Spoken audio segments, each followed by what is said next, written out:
ప్రపంచంలో మీరెక్కడున్నా మీ పేరుతో పూజలు హోమాలు నిర్వహించబడును. వేద మందిర్. ఓం గం గణపతయే నమః. స్వర్ణలక్ష్మి నమస్తే అస్తు. పరబ్రహ్మ స్వరూపిణి రాజ్యం దేహి ధనం దేహి సర్వకామాంచ దేహి మే.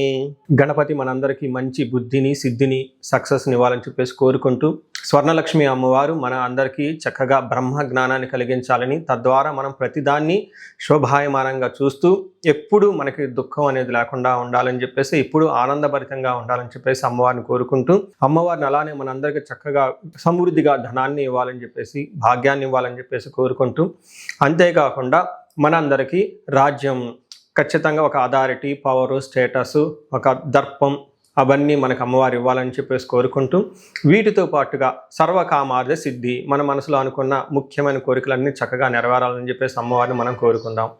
సో మనం జూలై మంత్ రాశి ఫలాల గురించి మాట్లాడుకుంటున్నాం కాబట్టి, జూలై మంత్ చాలా ముఖ్యమైన అనేక రకాలైన విశిష్టతతో కూడుకొని ఉంది.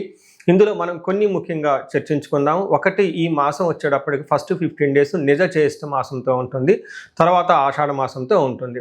ఈ జ్యేష్ఠ మాసంలో చాలా వరకు పెళ్ళిళ్ళు, ముఖ్యమైన కార్యక్రమాలు ఉన్నాయి. వీటితో పాటుగా ఎప్పుడైతే ఆషాఢ మాసం స్టార్ట్ అవుతుందో ఇందులో చాలా ముఖ్యమైన పనులు అయితే ఖచ్చితంగా ఉన్నాయండి. ఒకటి మనం చూసుకుంటే గురుమూఢమి స్టార్ట్ అవుతుంది. ఎప్పుడైతే గురుమూఢం స్టార్ట్ అవుతుందో, ఈ గురుమూఢమి మనకి జూలై 15 నుంచి ఆగస్టు 13 వరకు ఉంది. ఈ డేట్స్లో మనకి వివాహాలు కానివ్వండి, గృహ ప్రవేశాలు లాంటివి శుభకార్యాలు ఎక్కువగా చేయరు. అది ఒకసారి గమనించవలసిందిగా కోరుతున్నాను. వీటితో పాటుగా మనకి ఇంకొక ముఖ్యమైనది ఏమవుతుందంటే, మనకి దక్షిణాయనం స్టార్ట్ అవుతుంది 17వ తారీఖు నుంచి. అక్కడ నుంచి ఇప్పటిదాకా ఉన్న ఉత్తరాయణం కంప్లీట్ అయిపోయి దక్షిణాయనం స్టార్ట్ అవుతుందని గమనించాలి. తర్వాత 25వ తారీఖున మనకి తొలి ఏకాదశి స్టార్ట్ అవుతుంది. దానికి ముందుగా చాతుర్మాస వ్రతం అని చెప్పేసి 4 మాసాలు ముఖ్యమైన మాసాలుగా చాతుర్మాస వ్రతం కూడా ఇందులోనే స్టార్ట్ అవుతుంది. ఇంకొకటి లాస్ట్ అండ్ ఫోర్మోస్ట్ ఇంపార్టెంట్, ఈ 14వ తారీఖు నుంచి 22వ తారీఖు వరకు మనకి చైత్ర మనకి ఆషాఢ నవరాత్రులు అని చెప్తారు. వీటిని ఏమంటారు? గుప్త నవరాత్రులు అంటారు, లేకుంటే వారాహి నవరాత్రులు అని చెప్పేసి చేస్తూ ఉంటారు. ఈ నవరాత్రులు కూడా ఎంతో విశిష్టత కలిగి ఉంది. పర్సనల్గా ఈ 9 రోజులు నేను కూడా చక్కగా సింపుల్గా చేస్తాను, పెద్ద హడావుడిగా చేయకుండా. ఇలా చేసుకునే వాళ్ళందరికీ ఎంతో బాగా ఉపయోగకరంగా ఉంటుంది. లాస్ట్లో ఈ మంత్ మనకి గురు పూర్ణిమతో ఈ మాసం అనేది పూర్తి అవుతుంది. ఇన్ని రకాల విశిష్టత కలిగిన ఈ మాసంలో జ్యోతిష శాస్త్రం ప్రకారంగా కూడాను 3 ముఖ్యమైన గ్రహాలు మారుతూ ఉన్నాయన్నమాట. ఆ గ్రహాలు మనం ఏంటో చూసుకుంటే, జూలైలో 4వ తారీఖు, 7వ తారీఖు, 16వ తారీఖు, 21వ తారీఖు, ఇలా జూన్ అంటే 3 గ్రహాలు మారుతున్నాయి. ఈ మారి గ్రహాలు శుక్రుడు, బుధుడు, సూర్యుడు గ్రహాలు కూడా ఉన్నాయి. 4వ తారీఖు వచ్చేటప్పటికి శుక్రుడు, బుధుడు వచ్చి 7వ తారీఖు, 16వ తారీఖు సూర్య భగవానుడు మారుతూ ఉన్నారనమాట. ఈ యొక్క 3 గ్రహాల యొక్క ప్రభావం మనకి జూలై మంత్లో ఎలా ఉండబోతుందో మనం తెలుసుకుందాం. సో ముందుగా మనం మేషరాశి చూద్దాం. మేషరాశి ఫలితాలు ఈ మాసంలో యావరేజ్గా ఉంటాయి. పెద్ద ఒడిదుడుకులు లేకుండా సాదాసీదాగా వెళ్ళిపోయే మంత్ అని మీరు గమనించుకోవాలి. చాలా చోట్ల ప్లస్ పాయింట్స్ ఉన్నాయి, చాలా చోట్ల జాగ్రత్తలు తీసుకోవాల్సిన అంశాలు కూడా ఉన్నాయి. అవేంటో మనం చూద్దాం. అవి వివరాలు తెలుసుకునే ముందు మనం చూసుకుంటే ఇందులో ఉన్న నక్షత్రాలు చూద్దాం. అశ్విని 1, 2, 3, 4 పాదాలు, భరణి 1, 2, 3, 4 పాదాలు, కృతిక ఫస్ట్ పాదం అంతా మనకి మేషరాశిలో ఉంటారని గమనించాలి. సో ఇందులో పేరు బలం పట్టి మనం చూసుకుంటే చూ, చే, చో, లాలి, లూలో, ఆ అన్న అక్షరాలంతా కూడా ఇందులో ఉంటాయని గమనించుకోవచ్చు. ముందుగా చెప్పుకున్న విధంగా మనకి 3 గ్రహాలు మారటంతో 4 గ్రహాల యొక్క ప్రభావం వీళ్ళ మీద ఉంటుందని మనం గమనించాలి. ఇందులో సూర్యుడి వల్ల మానహాని అంటే అవమానం జరిగే అవకాశం ఉంటుంది. కుజుని వల్ల ధనచ్ఛేదం అంటే ధనాన్ని కోల్పోయే అవకాశం ఎక్కువగా ఉంటుంది. బుధుని వల్ల ఛాలెంజెస్, శత్రువుల నుంచి బాధలు పెట్టే అవకాశం ఉంటుంది. శుక్రుని వల్ల పుత్రలబ్ధి, పుత్రుల ద్వారా చక్కగా లాభం జరిగే విధంగా ఉంటుందని గమనించాలి. అంటే మనకి 2 విషయాల్లో పాజిటివ్గా ఉంటుంది, 2 విషయాల్లో ఛాలెంజింగ్గా ఉంటుంది, మిక్స్డ్గా ఉంటుందని గమనించుకోవచ్చు. డీటెయిల్స్ చూస్తే ఇందులో సూర్యుని వల్ల 4వ స్థానంలో ఉండటం వల్ల ఏం జరుగుతుందంటే, ఇంటి విషయాల్లో కొంచెం ఇబ్బందులు పడతారు, కానీ ప్రొఫెషన్ మ్యాటర్స్లో, ఉద్యోగంలో, వ్యాపారంలో సక్సెస్ఫుల్గా ఉంటారని గమనించుకోవాలి. సో ఇందులో మనకి సంస్కృతంలో మహర్షులు ఏం చెప్తారంటే, అంతఛేద అంతక్లేశ గృహఛిద్రం సౌఖ్యహాని మభోజనం ప్రయాణే విఘ్నమాప్నోతి చతుర్దతే రవి సంయుతే అని చెప్తారు. దీన్ని బట్టి మనకి ఏం తెలుస్తుందంటే, అంతక్లేశ మానసికంగా విచారం ఉంటుంది, గృహఛిద్రం ఇంటికి సంబంధించిన వ్యవహారాల్లో అసౌకర్యానికి గురవుతూ ఉంటారు, సౌఖ్య హాని కంఫర్టబుల్ అనేది తక్కువగా ఉంటుంది, మా భోజనం అంటే టయానికి భోజనం చేయకుండా ఉండే అవకాశం ఉంటుంది, ప్రయాణాలు కనుక చేస్తే అందులో ఆటంకాలు వస్తూ ఉంటాయి అని మనకి ఇందులో చెప్తూ ఉంటారు. దీన్ని బట్టి మనకి ఏం తెలుసుకోవచ్చు అంటే ఈ మాసం అనేది కొన్ని విషయాలు జాగ్రత్తగా ఉండటం అవసరం. అయితే పాజిటివ్ పాయింట్ ఏంటంటే అచీవ్మెంట్స్, మీకు ఇప్పటిదాకా దీర్ఘకాలికంగా ఏమైనా పెండింగ్ పనులు ఉంటే అవన్నీ ఈ టైంలో నెరవేరుతూ ఉంటాయి. అంతేకాకుండా ప్రమోషన్స్ వచ్చే అవకాశం కూడా ఉంటుంది. ఉద్యోగస్తులకి చాలా చక్కగా ఉండే మాసం అని గమనించాలి. అయితే ఇంకొక ముఖ్యమైన గ్రహం మారుతూ ఉంది ఏంటంటే కుజుడా అని చెప్పుకోవచ్చు. కుజుడు వీళ్ళకి 2వ స్థానంలో ఉండటంతో 8వ హౌస్ని ప్లస్ 5, 9 దృష్టిని చూడటం వల్ల కుజుడి విషయంలో కొంచెం జాగ్రత్తగా ఉండాలి. కుజుడు అనేవాళ్ళు ఖచ్చితంగా అంత అనుకూలంగా లేకుండా ఇబ్బంది పెట్టే విధంగా ఉన్నారని మనం తెలుసుకోవచ్చు. ముఖ్యంగా ఏ విధంగా అంటే అసత్వం సతతం క్లేశ సర్వకార్య వినాశనం సదా దుర్జన సేవ సంపర్క భీతి షాద్ కుజే ధనగే అని చెప్తారు. అంటే కుజుడు 2వ స్థానంలో ఉంటే ఏమవుతుంది, అసత్వం, బాడీలో ఎనర్జీ లేకుండా ఉండే అవకాశం ఎక్కువగా ఉంటుంది. సతతం క్లేశ, మానసికంగా ఆందోళన కలిగి ఉంటారు.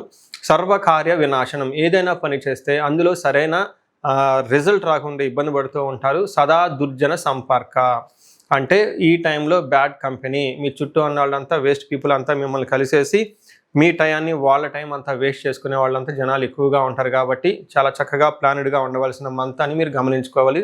దీనితో పాటుగా ధనం కోల్పోతారు, హెల్త్ కాంప్లికేషన్స్ ఉండే అవకాశం ఉంటుంది. ఇంటి విషయంలో కూడా కొంచెం జాగ్రత్తగా ఉండవలసిన అవసరం ఎంతైనా ఉంది. 3వ స్థానంలో బుధుడు ఉండటం వల్ల ఏమవుతుంది, మనసుకు కష్టాలు, అలానే శత్రువుల వల్ల భయం కలిగి ఉండే అవకాశం ఎక్కువగా ఉంటుందని గమనించాలి.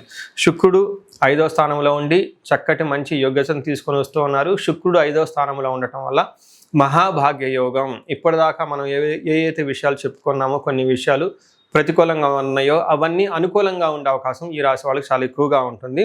ఇందులో మనకి సంస్కృతంలో మహర్షులు ప్రాచీన జ్యోతిష శాస్త్ర గ్రంథంలో శుక్రుడు 5వ స్థానంలో ఉంటే ఏం జరుగుతుంది అంటే దాసీజన భృత్య లాభ నిత్యం మృష్టాన్న భోజనం ధనధాన్యం అభిష్టార్థ పంచమస్తేద్ భవేద్ భృగు అని చెప్తారు.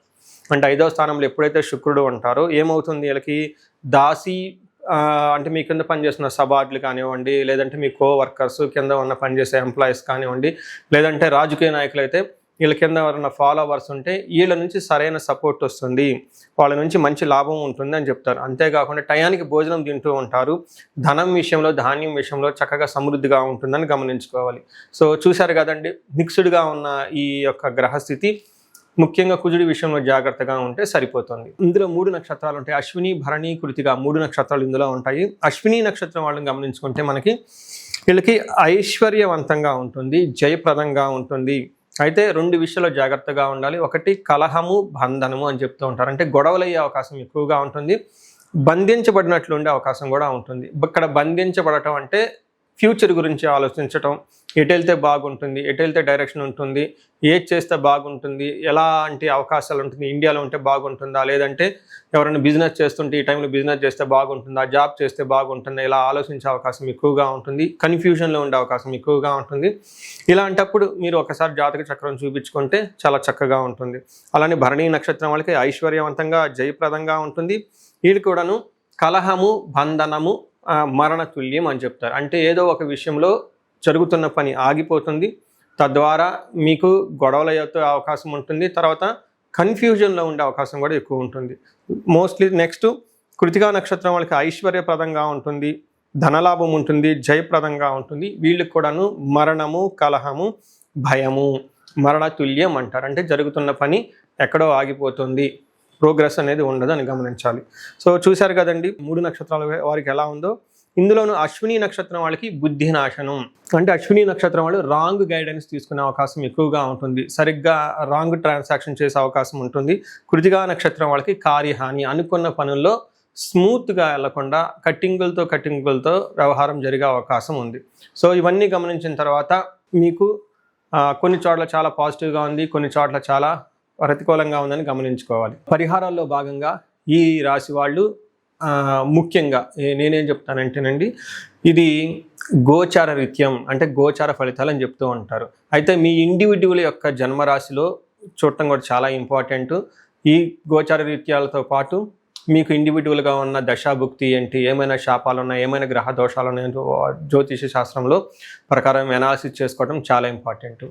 ముఖ్యంగా ఎవరికైతే ఏజ్ 40 years +or -5 years ఉంటుంది, అంటే 35 to 45 years ఏజ్ ఉండి మధ్యలో మీకు ఎక్కడైనా కనుక కెరీర్లో గ్యాప్ వచ్చినా, లేదంటే అనుకున్న పనులు కాకపోతున్నా, మధ్యలో స్టాగ్నేటెడ్గా అనిపించినా, లేదంటే ఏదైనా ఒక గందరగోళమైన పరిస్థితి, కయోటిక్ పరిస్థితుల్లో మీరు ఇన్వాల్వ్ అయ్యారు, తెలవకుండా అవుట్ ఆఫ్ యువర్ కంట్రోల్ వెళ్తూ ఉంది అనుకుంటే ఖచ్చితంగా మీ జన్మ జాతకం చూపించుకోవడం చాలా చాలా ఇంపార్టెంట్. ఎందుకు అంటే మనకు మోడర్న్ సైకాలజీలో, మోడర్న్ సైన్స్లో ఇది మిడ్ లైఫ్ క్రైసిస్ అంటారు. కానీ జ్యోతిష శాస్త్రం దీనికి చాలా విధాలైన పరిష్కారాలను చూపిస్తుంది. ఈ టైంలో 2 ముఖ్యమైన విషయాలు జరుగుతూ ఉంటుంది. అలా మీ గ్రోత్ కనుక ఆగిపోయి ఉంటే, ఫస్ట్ మీకేమైనా శాపాలు ఉన్నాయా, ఆ శాపాలు ఈ టైంలో యాక్టివేట్ అయ్యా అని చూసుకోవాలి. రెండోది, ఈ టైంలో మీకు నడుస్తున్న దశాభుక్తుల యొక్క గ్రహాల యొక్క ఏమైనా దోషాలు ఉన్నాయా, ఈ 2 కారణాలు ఏంటో తెలుసుకొని వాటికి సంబంధించిన విశ్లేషణ చేసుకొని చక్కటి పరిష్కారాలు చేసుకొని పరిహారాలు చేసుకుంటే లైఫ్ 10 అంతలు ముందుకెళ్ళే అవకాశం ఎక్కువగా ఉంటుంది. నా దగ్గరకు వచ్చే క్లయింట్స్లో ఎక్కువగా ధనానికి ఇబ్బంది పడుతున్న వాళ్ళు స్వర్ణలక్ష్మి విశేష హోమం చేయించుకుంటూ ఉంటారు. శత్రు బాధలు విపరీతంగా ఉన్నవాళ్ళు మనకు వచ్చేటప్పుడు చండీ హోమం చేయించుకుంటూ ఉంటారు. వీటితో పాటుగా ఎవరికైనా హెల్త్ బాగలేకపోతుంటే ఆయుష్ సూక్త్యం, మహామృత్యుంజయ హోమం చేయించుకుంటూ ఉంటారు. భార్యాభర్తల కోసం అన్యోన్య దాంపత్య పాశుపత అభిషేకము లేదా విశ్వావసు గంధర్వరాజ హోమము ఇవన్నీ చక్కగా చేయించుకుంటూ ఉంటారు. ఎలాంటి పరిస్థితులు మీకున్నా, ఎలాంటి సమస్యలు మీకున్నా, లేదంటే ఎలాంటి క్లారిఫికేషన్ మీకు కావాలనుకున్నా కానీ, ఫ్యూచర్ గురించి ప్లాన్స్లో కన్ఫ్యూజన్ ఉన్నా కానీ ఒక్కసారి మీ జన్మ జాతకం చూపించుకొని ఆ జాతకంలో ఏ ప్రకారంగా ఉందని తెలుసుకొని చక్కటి పరిష్కారాలు చేసుకుంటే లైఫ్ అనేది 10 అంతలు ముందుకెళ్ళే అవకాశం ఉంటుంది. మీ అందరికి అష్టైశ్వర్యాలు కలగాలని, భోగభాగ్యాలు కలగాలని చెప్పేసి నేను కోరుకుంటున్నాను. నమస్తే.